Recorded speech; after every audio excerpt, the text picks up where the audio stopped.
Hello hello ਦੋਸਤੋ, ਕੀ ਹਾਲ ਚਾਲ ਨੇ ਤੁਹਾਡੇ ਜੀ? ਠੀਕ ਠਾਕ ਹੋ? ਉਮੀਦ ਕਰਦੇ ਹਾਂ ਤੁਸੀਂ ਸਾਰੇ ਠੀਕ ਠਾਕ ਹੋਵੋਗੇ। ਤੇ ਸਾਡੇ ਵੱਲੋਂ ਸਾਰਿਆਂ ਨੂੰ ਪਿਆਰ ਭਰੀ ਸਤਿ ਸ਼੍ਰੀ ਸਤਿ ਅਕਾਲ। ਸ਼੍ਰੀ ਅਕਾਲ। ਹਾਜ਼ਰ ਹਾਂ ਤੁਹਾਡੇ ਸਾਹਮਣੇ ਨਵੀਂ ਵੀਡੀਓ ਲੈ ਕੇ, ਨਵੇਂ ਵਿਸ਼ੇ ਤੇ ਨਵੀਂ ਵੀਡੀਓ ਲੈ ਕੇ। ਹਾਂ, ਨਵੇਂ ਵਿਸ਼ੇ ਤੇ ਨਵੀਂ ਵੀਡੀਓ ਲੈ ਕੇ। ਵੀਡੀਓ ਆਪਣੀ ਵੀਡੀਓ ਦਾ ਟਾਈਟਲ ਹੈ ਆਪਣਾ 1971 ਦੇ ਵਿੱਚ ਜੋ ਆਪਣੀ ਲੜਾਈ ਹੋਈ ਸੀਗੀ ਪਾਕਿਸਤਾਨ ਦੇ ਨਾਲ, ਉਹਦੇ ਵਿੱਚੋਂ ਰਸ਼ੀਆ ਨੇ ਵੀ ਆਪਣੇ ਨਾਲ ਉਸ ਟਾਈਮ 'ਤੇ ਸਹਿਯੋਗ ਦਿੱਤਾ ਸੀ। ਔਰ ਜੋ ਲੜਾਈ ਦੇ ਵਿੱਚ ਤਰੀਕੇ ਵਰਤੇ ਗਏ ਸੀਗੇ ਉਹਦੇ 'ਤੇ ਰਸ਼ੀਆ ਬਹੁਤ ਮਤਲਬ ਹੈਰਾਨ ਸੀਗਾ ਕਿ ਮਤਲਬ ਇਹ ਇਹਨਾਂ ਨੇ ਕਰ ਕਿਵੇਂ ਦਿੱਤਾ। ਉਸ ਵਿਸ਼ੇ ਤੇ ਵੀਡੀਓ ਬਣੀ ਹੋਈ ਹੈ। ਉਹ ਸੋਚ ਵੀ ਨਹੀਂ ਸੀ ਸਕਦੇ ਵੀ ਹੋ ਸਕਦਾ ਹੈ, ਪਰ ਇਹਨਾਂ ਨੇ ਕਿਵੇਂ ਕਰਤਾ। ਉਹ ਇਹ ਹੋ ਹੀ ਨਹੀਂ ਸਕਦਾ, ਇਹਨਾਂ ਨੇ ਕਿਵੇਂ ਕਰਤਾ ਉਹ ਚੀਜ਼। ਉਹ ਆਪਾਂ ਵੀਡੀਓ ਦੇਖਦੇ ਆਂ, ਵੀਡੀਓ ਦੇਖ ਕੇ ਤੇ ਫਿਰ ਆਪਾਂ ਉਹਦੇ ਚਰਚਾ ਕਰਾਂਗੇ। ਚਲੋ ਜੀ, ਲੋ ਜੀ, ਪੂਰੀ ਤਿਆਰੀ ਨਾਲ ਆਇਓ। ਚਲੋ ਜੀ।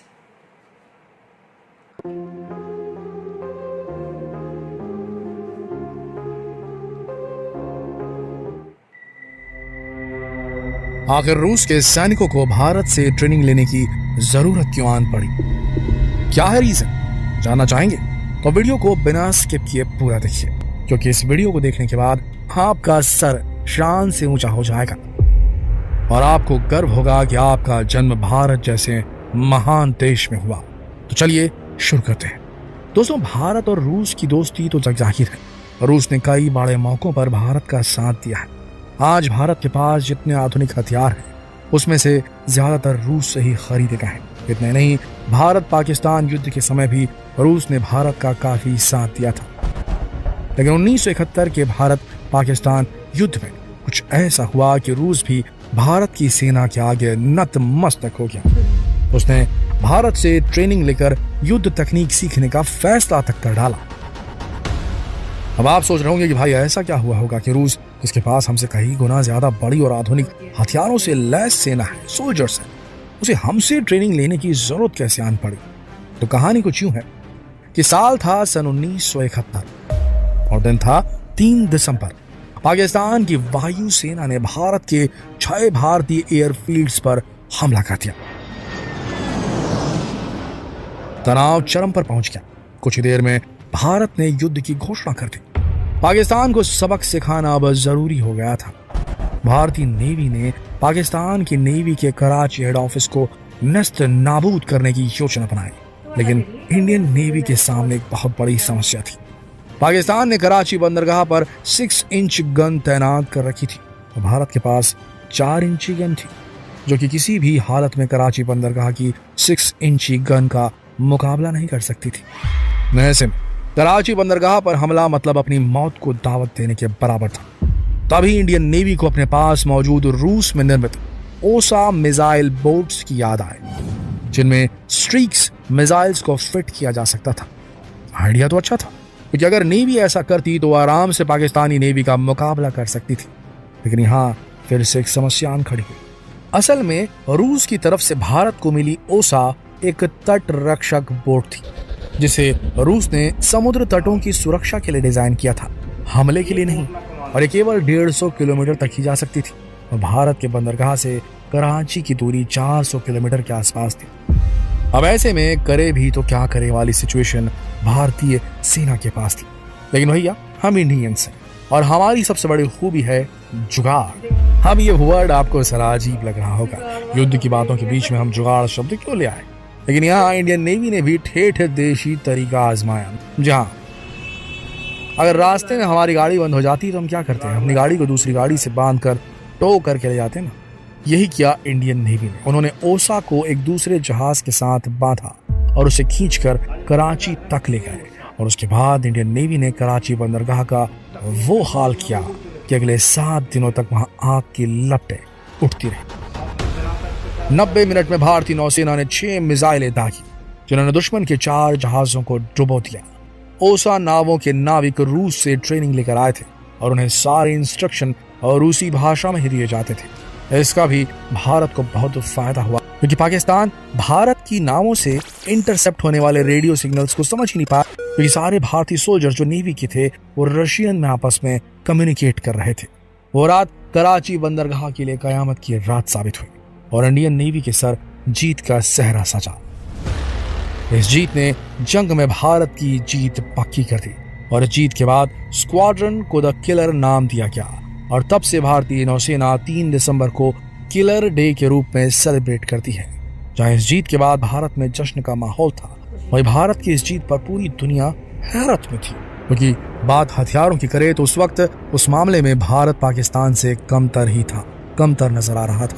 लेकिन दोस्तों, कहा जाता है ना कि जंग हथियारों से नहीं हौसलों से जीती जाती है, तो यहाँ भी जीत हौसले की हुई। और जब रूस को भारत के इस कारनामे के बारे में पता चला तो हैरान रह गया। रशियन नेवी तो एकदम कंफ्यूजन वाली स्टेट में पहुंच गई। उसे समझ ही नहीं आ रहा था कि जिस बोट को उन्होंने सिर्फ डिफेंस के लिए बनाया था, उससे इंडियन नेवी ने ऑफेंस कैसे कर लिया, हमला कैसे कर लिया, और हमला तो किया पूरी जंग जीत ली। सबसे बड़ा सवाल ये कि आखिर वो बोट को टो करके इतनी दूर कैसे ले गए।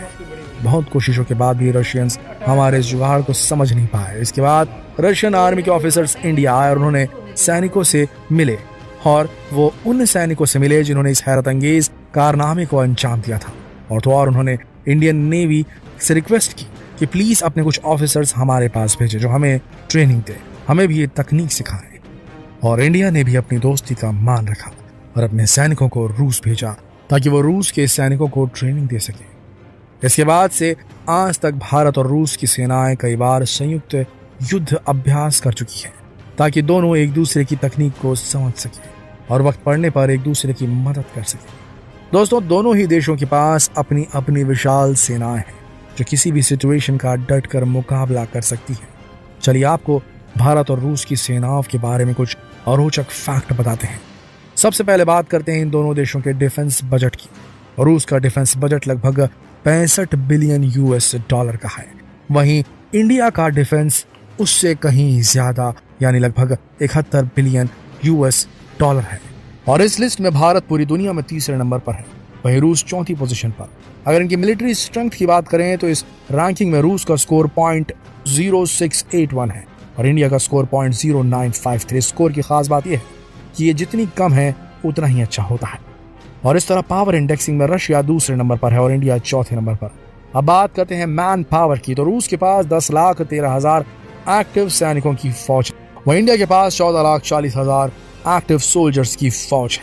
और इस मामले में इंडिया रूस से काफी आगे है, लेकिन हथियारों के मामले में रूस हमसे काफी आगे है। हमारे देश में ज्यादातर हथियार रूस से ही खरीदे गए हैं।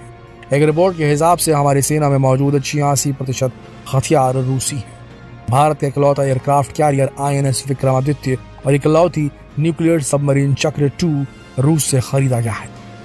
भारत के सुखोई MKI लड़ाकू विमान रूसी मूल के हैं। इसके अलावा भारत और रूस ने मिलकर भी कई हथियारों का निर्माण किया है, जैसे भारत की nuclear supersonic cruise missiles BrahMos रूस और भारत ने मिलकर बनाई है और फ्यूचर में भी भारत और रूस मिलकर इस दिशा में काफी काम करने वाले हैं। इसमें S-400 मिसाइल डिफेंस सिस्टम भी शामिल है। रूस और भारत दोनों मेक इन इंडिया अभियान के तहत काम भी कर रहे हैं। सबसे ज्यादा एडवांस असॉल्ट राइफल AK-203 की मैन्युफैक्चरिंग भी शामिल है इसमें। और रूस दूसरे देशों के मुकाबले हथियार निर्माण क्षेत्र में मेक इन इंडिया अभियान से कहीं ज्यादा जुड़ा हुआ है। दोस्तों, एक टाइम तक भारत और रूस के बीच अच्छे संबंधों का सबसे बड़ा कारण सिर्फ रक्षा उपकरणों से जुड़ा हुआ था, लेकिन आज एनर्जी फील्ड में भी दोनों की साझेदारी काफी बढ़ रही है। इसमें सिर्फ हाइड्रोकार्बन यानी तेल और गैस ही शामिल नहीं है, बल्कि परमाणु ऊर्जा भी शामिल है। भारत गैस रूस से आयात करता है और आने वाले दिनों में इसकी मात्रा में और बढ़ोतरी होनी तय है। दोनों देशों के बीच साइंस और टेक्नोलॉजी के फील्ड में भी अच्छी साझेदारी है। इसमें quantum, nano technology, cyber, artificial intelligence, robotics, space और बायोटेक्नोलॉजी, फार्मास्यूटिकल्स, डिजिटल फाइनेंस, रसायन और सिरामिक्स जैसी सभी फील्ड्स में दोनों देश मिलकर काम कर रहे हैं। दोस्तों, भारत और रूस लगभग हर कदम पर एक दूसरे का हाथ थाम कर आगे बढ़ रहे हैं और ऐसे में किसी भी देश की हिम्मत नहीं कि वो दोनों से पंगा ले सके। उम्मीद है कि आने वाले दिनों में दोनों देशों के संबंध और भी अच्छे होंगे और हम तरक्की के नए आयाम छुएंगे। दोस्तों, सलूट है इंडियन आर्मी को, कमाल है भाई यार, ਸਹੀ ਗੱਲ ਹੈ, ਕਮਾਲ ਕੀਤੀ। ਬਹੁਤ ਜ਼ਿਆਦਾ। ਕਿ ਆਪਾਂ ਨੂੰ ਤਾਂ ਇਹਨਾਂ ਕਈਆਂ ਨੂੰ ਤਾਂ ਇਸ ਚੀਜ਼ ਦਾ ਪਤਾ ਹੀ ਨਹੀਂ ਹੋਣਾ, ਬਹੁਤ ਲੋਕਾਂ ਨੂੰ, ਕਿ 71 ਦੀ ਲੜਾਈ 'ਚ ਕਿਵੇਂ ਕੀ ਕੁਝ ਵਰਤਿਆ ਗਿਆ, ਕਿਸ ਚੀਜ਼ ਨਾਲ ਲੜਾਈ ਲੜੀ ਗਈ, ਕਿਵੇਂ ਲੜੀ ਗਈ, ਕੀ ਹੋਇਆ, ਕਿਵੇਂ ਜਿੱਤੀ ਗਈ, ਕਈਆਂ ਤਾਂ ਇਸ ਚੀਜ਼ ਦਾ ਪਤਾ ਵੀ ਨਹੀਂ ਹੈਗਾ। ਇਹ ਕਮਾਲ ਹੈ ਬਾਈ ਕਿ ਜਿਹੜੀ ਚੀਜ਼ ਡਿਫੈਂਸ ਆਪਦੇ ਹਮਲੇ ਨੂੰ ਰੋਕਣ ਵਾਸਤੇ ਬਣੀ ਗਈ ਆ, ਉਹਦੇ ਨਾਲ ਆਪਾਂ ਅਟੈਕ ਕੀਤਾ ਗਿਆ, ਉਹਦੇ ਨਾਲ ਅਟੈਕ ਕਰਕੇ ਤੇ ਮਤਲਬ ਤਬਾਹ ਕਰਤਾ ਕਰਾਚੀ ਦਾ ਮਤਲਬ ਅੱਡਾ। ਜਿਹੜਾ ਪਾਕਿਸਤਾਨ ਦਾ ਕਰਾਚੀ ਹੈ ਨਾ, ਉਹ ਉਹਨਾਂ ਦੀ ਇੱਕ ਹੱਬ ਹੈ, ਮਤਲਬ ਮੇਨ ਚੀਜ਼ ਹੈ ਇੱਕ ਕਰਾਚੀ ਪਾਕਿਸਤਾਨ ਦੀ। ਉਸੇ ਨੂੰ ਉਡਾਤਾ ਕਿ 7 ਦਿਨ ਤੱਕ ਅੱਗ ਲੱਗੀ ਰਹੀ ਉੱਥੇ। ਕਮਾਲ ਦੀ ਗੱਲ ਹੈ। ਇੱਕ ਕੀ ਲਗਾਇਆ ਸੀ ਉਹਨਾਂ ਨੇ, ਕੀ ਇੰਡੀਆ ਵਾਲੇ ਕੀ ਲਾਉਂਦੇ ਹੁੰਦੇ ਨੇ, ਜੁਗਾੜ ਇੰਡੀਆ 'ਚ ਜ਼ਿਆਦਾਤਰ ਜੁਗਾੜ ਹੀ ਲੱਗਦੇ ਆ। ਆਰਮੀ ਵਾਲਿਆਂ ਨੇ ਵੀ ਕੋਸ਼ਿਸ਼ ਕੀਤੀ ਤੇ ਉਹ ਕਾਮਯਾਬ ਹੋ ਗਿਆ। ਦੋਨੇ ਸੈਨਾਵਾਂ ਬਹੁਤ ਤਗੜੀਆਂ ਸੈਨਾਵਾਂ ਨੇ ਤੇ ਇੰਡੀਆ ਦਾ ਬਜਟ ਰਸ਼ੀਆ ਨਾਲੋਂ ਜ਼ਿਆਦਾ ਹੈ, ਵੀ ਪਤਾ ਲੱਗਿਆ ਆਪਾਂ ਨੂੰ, ਬਹੁਤ ਜ਼ਿਆਦਾ ਹੈ। ਦੁੱਗਣਾ ਤਿੱਗਣਾ ਚੌਗਣਾ ਨਹੀਂ ਦੁੱਗਣਾ ਨਹੀਂ, ਉਹਨਾਂ ਦਾ 65 ਮਿਲੀਅਨ ਡਾਲਰ, ਆਪਣਾ 71 ਮਿਲੀਅਨ ਡਾਲਰ ਹੈ। ਮਤਲਬ ਕਮਾਲ ਦੀ ਗੱਲ ਹੈ। ਕਮਾਲ ਦੀ ਗੱਲ ਹੈ ਕਿ ਇੰਡੀਆ ਦੀ ਫੌਜ, ਮੈਂ ਪਹਿਲਾਂ ਇਸ ਚੀਜ਼ ਸੁਣੀ ਹੋਈ ਸੀ ਕਿ ਜਦੋਂ ਉਹ ਲੜਾਈ ਲੱਗੀ ਸੀ ਉਹ 16 ਕੁ ਦਿਨ ਚੱਲੀ ਸੀਗੀ ਤੇ ਪਹਿਲਾਂ ਤਾਂ ਬੰਗਲਾਦੇਸ਼ ਕੋਲੇ ਅਟੈਕ ਹੋਇਆ ਸੀ, ਬੰਗਲਾਦੇਸ਼ ਦੀ ਲੜਾਈ ਜਿੱਤੀ। ਉਸ ਤੋਂ ਬਾਅਦ ਫਿਰ ਇਹਨਾਂ ਨੇ ਆਪਣੇ ਪੁੰਛ 'ਚ ਅਟੈਕ ਕਰਤਾ ਪਾਕਿਸਤਾਨ ਨੇ, ਉੱਥੇ ਜਿੱਤੀ। ਫਿਰ ਇਹਨਾਂ ਨੇ ਕਰਤਾ ਉੱਥੇ ਜਿੱਥੇ ਜਿਹੜੀ ਉੱਥੇ ਫਿਲਮ ਬਣੀ ਹੋਈ ਆ, ਬਾਰਡਰ ਫਿਲਮ ਬਣੀ ਹੋਈ ਆ, ਉਹ 2-3 ਦਿਨਾਂ ਬਾਅਦ ਹੀ ਅਟੈਕ ਕੀਤਾ ਸੀ। ਉਹ ਰਾਤ ਨੂੰ ਅਟੈਕ ਕੀਤਾ ਸੀਗਾ ਤੇ ਉੱਥੇ ਇਕੱਲੇ ਕੁਲਦੀਪ ਸਿੰਘ ਚਾਂਦਪੁਰੀਆ ਹੀ ਸੀਗੇ, ਉਹ ਇਕੱਲੇ ਲੜੀ ਗਏ। ਆਪਣੇ ਉਧਰੋਂ ਤਾਂ ਵਰਲਡ ਦੇ ਤਗੜੇ ਟੈਂਕ ਜਿਹੜੇ ਅਮਰੀਕਾ ਨੇ ਦਿੱਤੇ ਹੋਏ ਸੀਗੇ, ਬਹੁਤ ਤਗੜੇ ਟੈਂਕ ਆ ਰਹੇ ਸੀਗੇ। ਆਪਣੇ ਕੋਲ ਇੱਕ ਜੀਪ ਦੇ ਉੱਤੇ ਉਹ ਵੈਬ ਰੱਖੀ ਹੋਈ ਸੀ ਬਸ ਸ਼ਾਟਗਨ, ਤੇ ਉਹਦੇ ਨਾਲ ਹੀ ਦੇਖ ਲਾ ਤੂੰ ਸਾਰੀ ਰਾਤ ਲੜਾਈ ਜਿੱਤੀ। ਉਸ ਟਾਈਮ ਤੇ ਇੰਡੀਆ ਕੋਲੇ ਮਤਲਬ ਜਿਹੜੇ ਇਕਵਿਪਮੈਂਟ ਸੀਗੇ ਨਾ, ਉਹ ਇੰਨੇ ਵਧੀਆ ਨਹੀਂ ਸੀਗੇ। ਪਾਕਿਸਤਾਨ ਉਸ ਟਾਈਮ ਆਪਣੇ ਤੋਂ ਜ਼ਿਆਦਾ ਵਧੀਆ ਸੀਗਾ। ਪਾਕਿਸਤਾਨ ਦੇ ਕੋਲ ਜਹਾਜ਼ ਵੀ ਵਧੀਆ ਸੀਗੇ, ਸਾਰਾ ਮਤਲਬ ਇਕਵਿਪਮੈਂਟ ਤਗੜਾ ਸੀਗਾ। ਆਪਣੇ ਕੋਲ ਜਿਹੜੇ ਜਹਾਜ਼ ਸੀ ਉਹ ਰਾਤ ਨੂੰ ਨਹੀਂ ਉੱਡਦੇ ਹੁੰਦੇ ਸੀਗੇ, ਉਹ ਇਕੱਲੇ ਦਿਨ ਹੀ ਉੱਡ ਸਕਦੇ ਸੀਗੇ। ਹਾਂ, ਉਹ 'ਚ ਵੀ ਦਿਖਾਇਆ ਹੈ ਫਿਲਮ 'ਚ, ਉਹ ਮਤਲਬ ਦਿਨ ਹੀ ਉੱਡਦੇ ਹੁੰਦੇ ਸੀ। ਤੇ ਜੇ ਕਿਤੇ ਰਾਤ ਨੂੰ ਉੱਡਣ ਵਾਲੇ ਜਹਾਜ਼ ਹੁੰਦੇ ਫਿਰ ਤਾਂ ਆਪਾਂ ਢਾਹ ਲੈਂਦੇ ਉਹਨਾਂ ਨੂੰ।